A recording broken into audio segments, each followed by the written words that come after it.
Such a strange practice we have. It really is, right? I mean, we could have a French horn, a clarinet, but we have this twisted, contorted, difficult to make sound out of instrument from the ram's horn that reminds us of that place on Mount Moriah when the ram was caught by its horns in the thicket, and now that's the instrument that we use to wake ourselves up.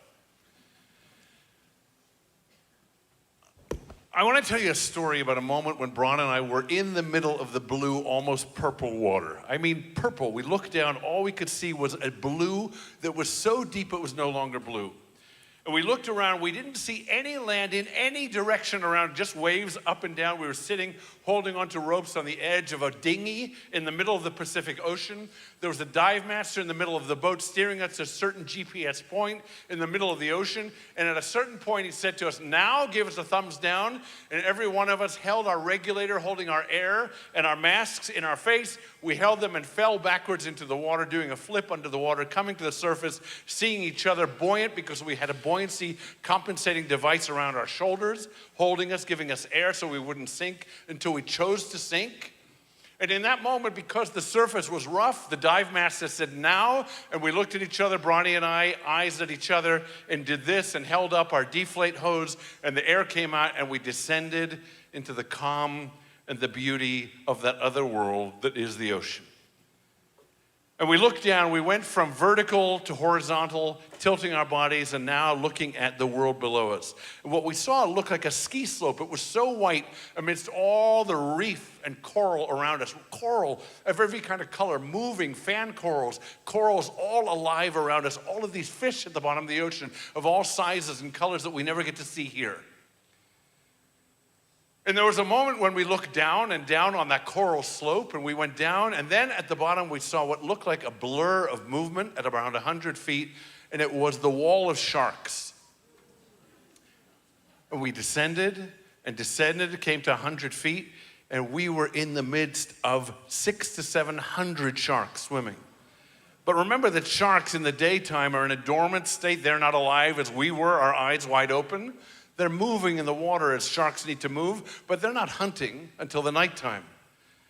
So in that moment, we were there with them, getting to experience their world, looking at this blue-purple world, looking at coral, looking at stones, looking at fan coral, looking at fish with eyes larger than ours, and sharks and sharks and sharks. And in that moment, the dive master pulled us down into a cave, and the 6 or 8 of us lay down like kids watching television, looking at the sharks just swimming by us. And when it was time, the dive master gave us an indicator. We looked at our gauges, and we all started a slow, careful ascent to the surface. And when we got to the surface, I did something that I've done so often, which is pull my regulator out of my mask, kind of don't know how to express what I just saw, look at my wife and say, we just did that and saw that. And we look at the other divers, some of whom we just met days earlier. We were on a boat together in the middle of the South Pacific, and we looked at each other. Suddenly, we had a common experience of awe. Some of them spoke French, some English, and yet we understood something. We understood what it was to be awed by the world, by an experience. Now, I'm not saying that because I'm prescribing scuba diving, though I wouldn't mind. But what I am prescribing is awe. I don't think we have enough awe in our lives. We think awe is what we read and what we see when we see a cow and a puppy meeting in the middle of a field on our phones. But it doesn't engage our brain in the same way as being in that field with the cow and the puppy. Forget the takis on their back. But awe is something that's experienced in person, in the water. It's an immersive experience. In a field, standing on the top of a mountain, or in your driveway tonight, when you look up and see, we've just had a new moon, so we have very little light in the sky, seeing stars and galaxies that will end this holy day. That's awe. Awe is holding my granddaughter as I'm singing Kedusha. That's awe. But how many experiences do we get in our lives that are so expansive? One of the things that's unique to awe experiences is that they do 2 things to the human being at once: expand us and shrink us. Remember those stars. Remember what you'll do tonight when you look up at the sky looking for 3 stars and then see the rest of them and you realize you're just a speck in the universe. It makes us humble. Awe makes us realize we don't have words to express gratitude. It's different from joy. It's different from satisfaction. It's different from so many of the other mid-range experiences and emotions that you and I, that human beings have. Awe is one of those outlier experiences that we get. But what happens is often we think that we have to wait for it to happen to be us. We have to be awestruck. It has to hit us. Something has to happen that makes us think, makes us feel differently. But what I want to suggest is that instead of waiting the rest of your life, when is it going to happen? Be proactive and prescriptive. Realize that you need it. Find awe. I want to talk more about being proactive and prescriptive.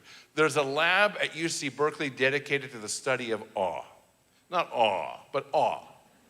Not awe, these fees are high, but awe, A-W-E. In Hebrew, yera. Yera is awe and fear. They're brother relations, sister relations. They're so close to each other. When we tremble in fear or in awe, when we stand before the Torahs and the Ark singing Avinu Malkeinu, realizing God's presence is bigger, larger, more magnanimous, larger, more powerful than us. It's when we're in the middle of an ocean, figuratively or literally, and realize how small we are, how vulnerable we are. One of the facets of awe is vulnerability of the people around us or ourselves. One of the beauties of awe is it refreshes us. Vayinafash, we say on Shabbat. We have these experiences that change how we breathe and how we feel in this world, and therefore anything that changes us internally has the requirement, Jewishly, that it changes us externally, that it changes our behavior, that it changes the way we see the world, that it's the new contact lens that we wear, that we see the world more acutely, more crisply, more brightly, more beautifully. There's a moment in the Torah of awe when Jacob goes to sleep on a rock because they didn't have Sealy or Comfort or whatever they were, the pillows that we have, and he put his head down on a rock to sleep in the middle of the desert.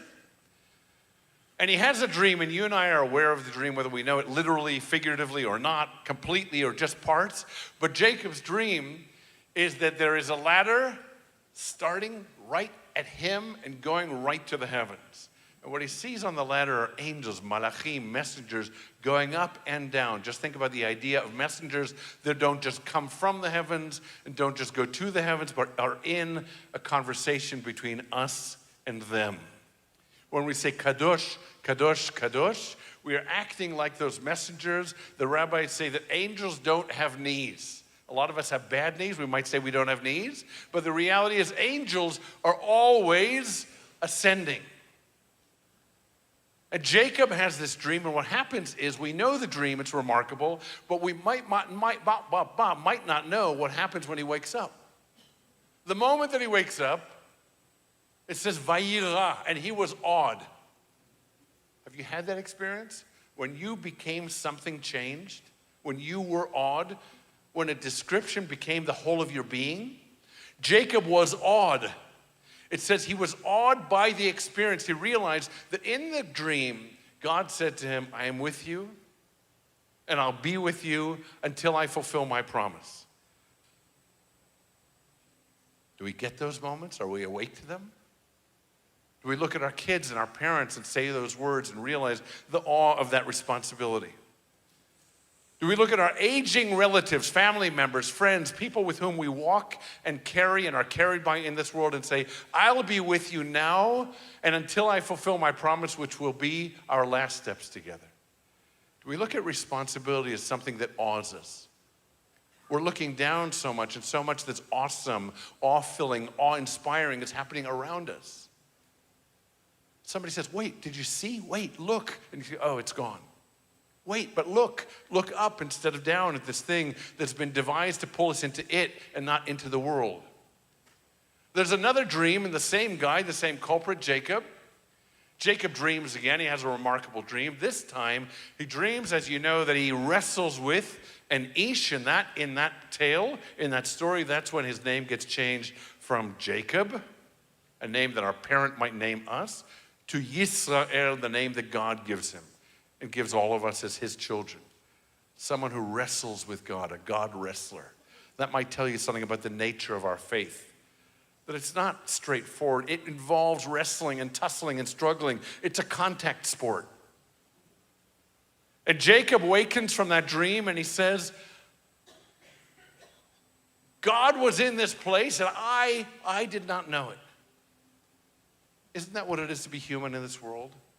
To get to a certain age and a certain point in your life, at any age, and awaken to the fact that there's holiness in this world and your eyes were just a little too closed to acquire it, to see it, to imagine it, to believe it.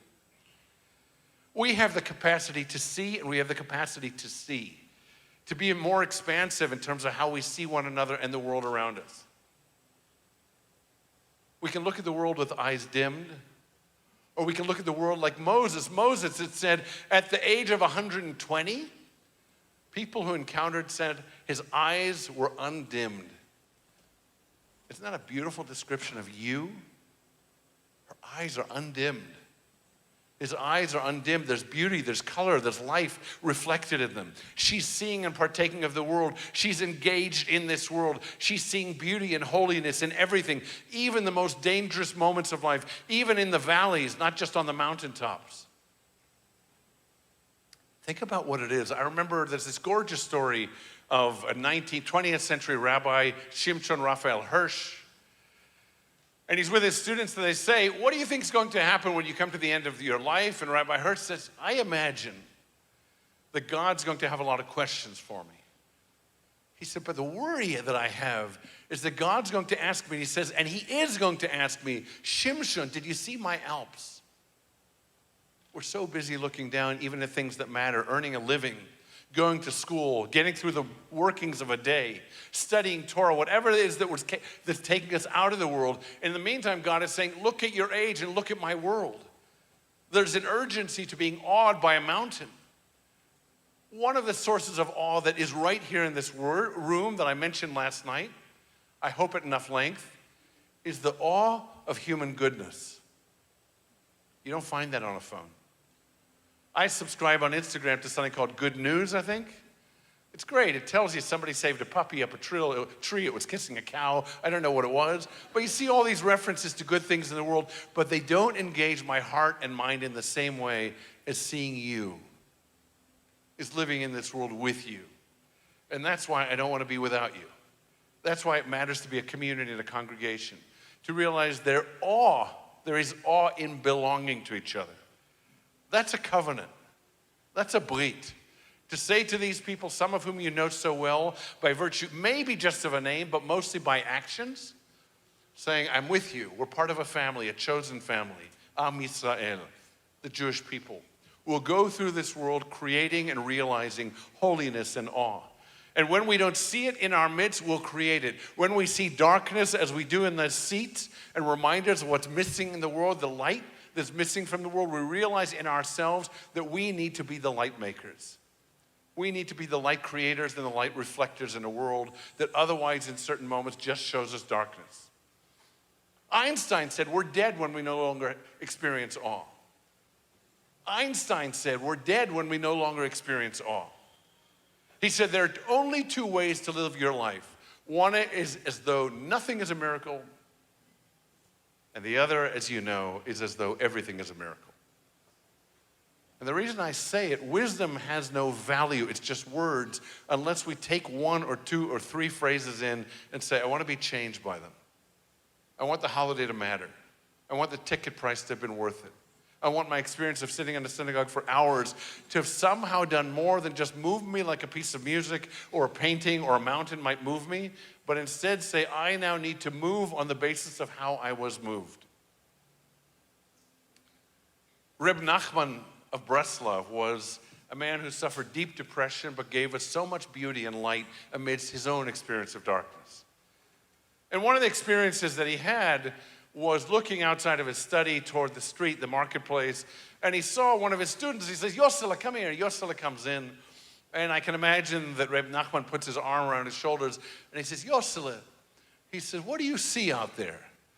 And Yosela says, I see the market. I see goods being transferred, rolled, taken away in carts and bags. I see deals being made. And Reb Nachman says, Yosela, he says, but did you look at the sky? He said, in 50 years, in twice 50 years, in 100 years, that market, I'm sure, will still be there, and goods of different kinds will still be traded back and forth in that marketplace. But what if you and I didn't look up and see the sky? I want to modernize that story. Imagine that I am the rabbi who sees my student looking down at his phone or her phone, and I come up and I say, David, what are you seeing in there? And he says, oh, Rabbi, Instagram and TikTok. And I have about 100 different apps, and he scrolls through 13 pages of apps. This does this tells me the temperature of the air, the water, my breath, I don't know, everything that his phone does. Tells me where I need to be, my next class, my next assignment, where I'm gonna go on vacation one day, where I wanna go to college, all the things that this magical thing does. And I imagine myself saying to him, as he might sometimes need to say to me, because I have some of the same habits of this and this and this, at some point our fingers are gonna change form to be able to do that motion constantly. And I can imagine saying to him, what's going on in there? And he says, what do you mean? That's the world. And I say, I know, but did you look up and see the sky? Because in 100 years, that's probably not gonna be held in your hand. You'll just do that and it'll appear before you. But the sky above it, and the trees to the left and the right of it, and the people surrounding you, and the hand on your shoulder, and the baby in need of love, and the old person in need of love, and humanity in need of love will constantly, consistently be asking for your attention. There's an author, a psychologist by the name of Jonah Paquette, and he's studying awe.